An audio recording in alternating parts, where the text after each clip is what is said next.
আল্লাহর হাবিব মুহাম্মদ সাল্লাল্লাহু আলাইহি ওয়াসাল্লাম যেটা আদেশ করেছেন আল্লাহ সেটারই ফরজ করে দিয়েছেন। তিনি যা নিষেধ করেছেন আল্লাহ হারাম করে দিয়েছেন। তিনি যা পছন্দ করেছেন আল্লাহ দিন বানায় দিয়েছেন। তিনি যা পছন্দ করেছেন আল্লাহ ওইটা বদ্দিন বানায় দিয়েছেন। সুবহানাল্লাহ কইবেন না? এক কথায় আল্লাহর হাবিবের ইত্তেবা বা অনুসরণটাই ইসলাম। এর বাইরে কোনো শরীয়ত নাই, তরিকত নাই, হাকিকত নাই, মারেফত নাই, আছে শুধু মাইরের পথ। রাসূলুল্লাহর ইত্তেবা, ওনার আদর্শ, ওনার দ্বীনের বাইরে কোনো শরীয়ত নাই, তরিকত নাই, হাকিকত নাই, মারেফত নাই, আছে মাইরের পথ। এই যে বাউল যেগুলো, এগুলো মারেফতের দোহাই দেয়। যেখানে শরীয়ত নাই ওখানে মারেফত থাকতে পারে না। আচ্ছা ভাই, দুধ ছাড়া মাখন হয় নাকি? না দুধ দিয়া মাখন হয়? বিশ্ববরণ্য সুফি সাধক ইমামে সাহরওয়ার্দী রাহমাতুল্লাহি আলাইহি আল আওয়ারিফুল মাআরিফ কিতাবের মধ্যে লিখেছেন, আশ-শরীআতু কাল্লাবানি ওয়াল মারিফাতু কাযযুবদা। শরীয়ত হচ্ছে দুধের মতন, আর মাখন হচ্ছে, মারিফত হচ্ছে সেই দুধের মাখনের মতো। যদি দুধ না থাকে মাখন হতে পারে না। শরীয়ত বাদ দিয়া মারিফত পাওয়া যায় না। নামাজ নাই, রোজা নাই, কলকিটা নেই, গাজা খায়, গাজা মনে মনে গাজা। এই যে কুষ্টিয়া লালনের কবরে মেলা হয়, এটারে ভক্তদের মিলন মেলা। ওখানে কত মন গাজা বিক্রি হয়, সরকার যদি ট্যাক্স বসাইতো তাহলে বুঝা যাইতো। এরা নাকি মারেফত চর্চা করে। কি চর্চা করে? মারেফত চর্চা করে। কলকি টান দেয় আর চোখ বন্ধ করে দেখে তালগাছির উপর বাজার। ঠিক কিনা? শরীয়ত বাদ দিয়া মারেফত কখনো হতে পারে না। রাসূলুল্লাহর দ্বীনের বাইরে, ওনার শরীয়তের বাইরে, ওনার সুন্নাহের বাইরে কোন শরীয়ত নাই, তরিকত নাই, হাকিকত নাই, মারেফত নাই, ইসলাম নাই। রাসূলুল্লাহ যা আদেশ করছেন আল্লাহ ফরজ করে দিয়েছেন। তিনি নিষেধ করছেন আল্লাহ হারাম করে দিয়েছেন। তিনি পছন্দ করছেন দিন বানায় দিয়েছেন। তিনি অপছন্দ করছেন বদ্দিন করে দিয়েছেন। জোরে কোন সুবহানাল্লাহ। আমি একটা দৃষ্টান্ত দিচ্ছি। রাসূলুল্লাহ সাল্লাল্লাহু আলাইহি ওয়াসাল্লাম হিজরতের পর মদিনা মুনাওয়ারাতে 16 কি 17 মাস বাইতুল মুকাদ্দাসের দিকে নামাজ পড়ছেন। এটা জানেন তো? আমাদের প্রথম কিবলার নাম কি? মেরাজের রাতে আল্লাহর হাবিব মুহাম্মদ সাল্লাল্লাহু আলাইহি ওয়াসাল্লাম মেরাজে শুরু করেছেন মক্কা থেকে। ধুলক বুলক ছাড়িয়ে 7 আকাশ পেরিয়ে আল্লাহর আরশে আজিমে যাওয়ার আগে রাসূলুল্লাহ বাইতুল মুকাদ্দাসে লক্ষাধিক পয়গম্বরকে 2 রাকাত নামাজ পড়িয়েছেন। রাসূলুল্লাহ নূরের কদমের ছোঁয়া লাগার কারণে আল্লাহ পাক ফিলিস্তিন ভূখণ্ড বাইতুল মুকাদ্দাসকে বাইতুল মুকাদ্দাস বানায় দিয়েছেন। 2 বছর ইহুদিরা হামলা করলো ইসরায়েল। 70,000 মুসলমান জীবন দিল, কিন্তু বাইতুল মুকাদ্দাসের চাবি ইহুদিদের হাতে দেয় নাই। সুবহানাল্লাহ বলবেন? 2 বছর 70,000 মুসলমান জীবন উৎসর্গ করেছে ফিলিস্তিনে, কিন্তু বাইতুল মুকাদ্দাসের চাবি ইহুদিদের হাতে দেয় নাই। আমাদের বাংলাদেশের মুসলমানদের উচিত আল্লাহর দ্বীনের পক্ষে জজবা আর অনুপ্রেরণা লাভ করার জন্য ফিলিস্তিনের মুজাহিদদের আদর্শ দেখা। ঠিক কিনা? আমরা তো বাংলাদেশের মুসলমান অল্প পয়সায় বিক্রি হয়ে যায়। ঠিক কিনা? ধারণাতীত কম মূল্যে বিক্রি হই। আমরা ধারণাতীত কম মূল্যে বিক্রি হই। আমাকে ডিজিএফআই এর এক বড় অফিসার বলছে বিগত 15 বছর আগে, ওই সময়ের কথা, যে হুজুর আমরা কিছু আলেমকে কিনছি, ভাবছি যারে 1 কোটি টাকা লাগবে, 1 লাখে কাইট হয়ে গেছে।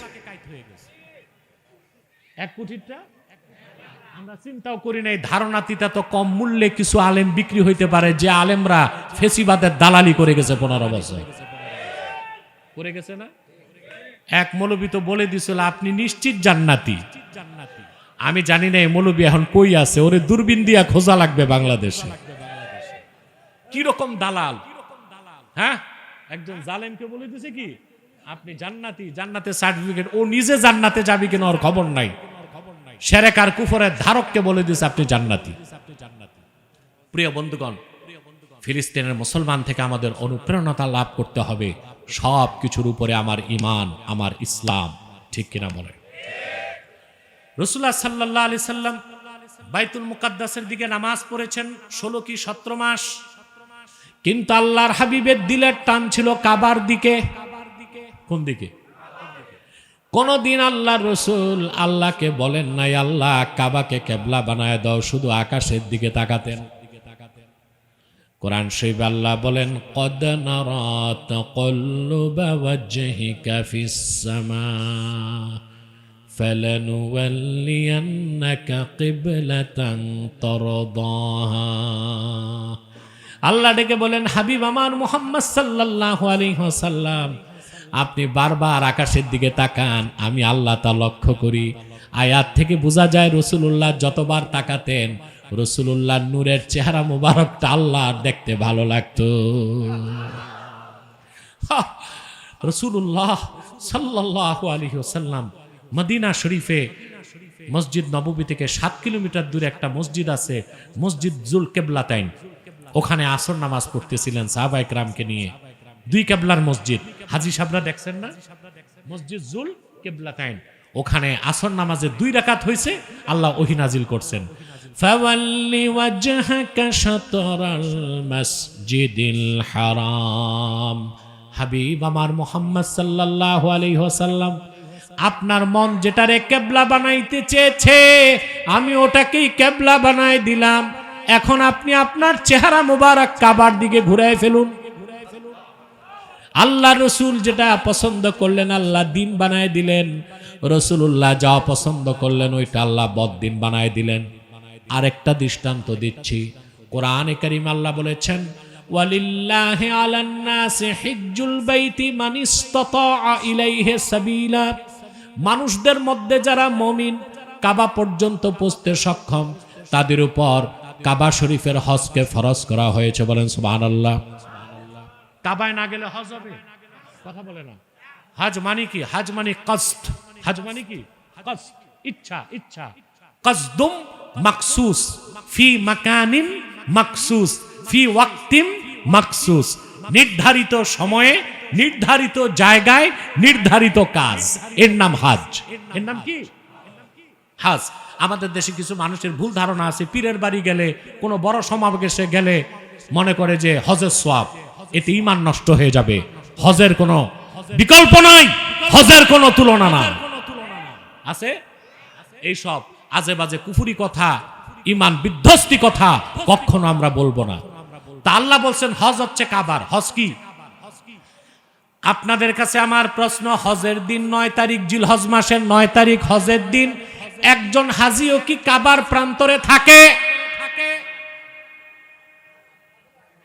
কোথায় থাকে? আরাফার ময়দানে থাকে। তার কারণ আল্লাহ রাসূল সাল্লাল্লাহু আলাইহি ওয়াসাল্লাম বলেছেন আল হাজ্জু আরাফা, হজের সবচেয়ে বড় কাজ আরাফাতে অবস্থান। সেটাকেই আল্লাহ তাআলা হজের 3 ফরজের বড় ফরজ বানায় দিয়েছেন। রাসূলুল্লাহ যা আদেশ করছেন ফরজ হয়ে গেছে, তিনি যা নিষেধ করছেন হারাম হয়ে গেছে, তিনি যা পছন্দ করছেন দিন হয়ে গেছে, তিনি যা অপছন্দ করছেন দিন থেকে বের করে দিয়েছেন আল্লাহ। তার মানে রাসূলুল্লাহর ইক্তেদা, রাসূলুল্লাহর ইতাআত, ওনার ইত্তেবাটাই হচ্ছে ইসলাম, এর বাইরে কোনো ইসলাম নাই। আল্লাহর হাবিব মুহাম্মদ সাল্লাল্লাহু আলাইহি ওয়াসাল্লাম আল্লাহর পক্ষ থেকে যে দ্বীন এনেছেন তা বিশ্বাস করে তিনি যে শরীয়ত রেখে গেছেন, যে জীবন বিধান রেখে গেছেন, যে সুন্নত রেখে গেছেন, জীবনের সকল ক্ষেত্রে সেই সুন্নাহের সেই দ্বীনের অনুসরণের মধ্যেই আপনার মুক্তি, নাজাত এবং আল্লাহকে পাবেন। এর বাইরে আল্লাহকে পাওয়ার কোনো সুযোগ নাই। কথাগুলো বুঝতে পারলাম? এবার আসেন, রাসূলুল্লাহর অনুসরণের বাইরে কোনো ইসলাম আছে? বাংলাদেশে যারা সুফিবাদী কি আর কিছু বুদ্ধিজীবী আছে, এরা ইসলাম শিখছে কোরআন হাদিস থেকে না, পশ্চিমারা যা শিখাই দিছে ওইভাবে ইসলাম শিখছে। তো পশ্চিমা ইহুদি খ্রিস্টানরা নিজেরাই তো ইসলাম বুঝে না, তো ওরা এদেরকে যে পড়াইছে থিওলজি, ধর্মতত্ত্ব, ওই ধর্মতত্ত্বে কি ইসলামের সঠিক জ্ঞানটা দিছে তাদের? কথা বলে না। আমাদের দেশে যারা ফিলোসফি, দর্শন আর থিওলজি, ধর্মতত্ত্ব পড়ছে ইউরোপ আমেরিকায়, এই সবগুলোর মাথা পচে গেছে, কারণ পশ্চিমারা তাদেরকে তাদের মতো করে ইসলামের ভুল ব্যাখ্যা শিখাই দিছে। ইসলাম চিনতে হবে কোরআন থেকে। এইসব বুদ্ধিজীবীরা টক শোতে যে মাঝে মধ্যে বলে যে আমরা সুফিবাদী ইসলাম মানি। নওজুবিল্লাহ। তাহলে কি ইসলামের ভার্সন আছে, প্যাটার্ন আছে? কথা বলেন। ইসলামের কোনো ভার্সন নাই, ইসলামের কোনো প্যাটার্ন নাই। মানুষ যেটা বানায় সেটার ভার্সন থাকে। ইসলাম তো মানুষ বানায় নাই, আল্লাহ কর্তৃক প্রেরিত, রাসূলুল্লাহ কর্তৃক আনিত দিন। ইসলামের কোনো ভার্সন নাই, কোনো প্যাটার্ন নাই। দিন ইসলাম একটাই। মুহাম্মদ সাল্লাল্লাহু আলাইহি ওয়াসাল্লাম ১৫০০ বছর আগে আল্লাহর পক্ষ থেকে যে দিন এনেছেন সেটাই ইসলাম। ওই ইসলামের কোনো ভার্সন নাই, কোনো প্যাটার্ন নাই। ইসলাম ভাগ করা যায় না। মুসলমান ভাগ হতে পারে, ইসলামের কোনো ভাগ নাই।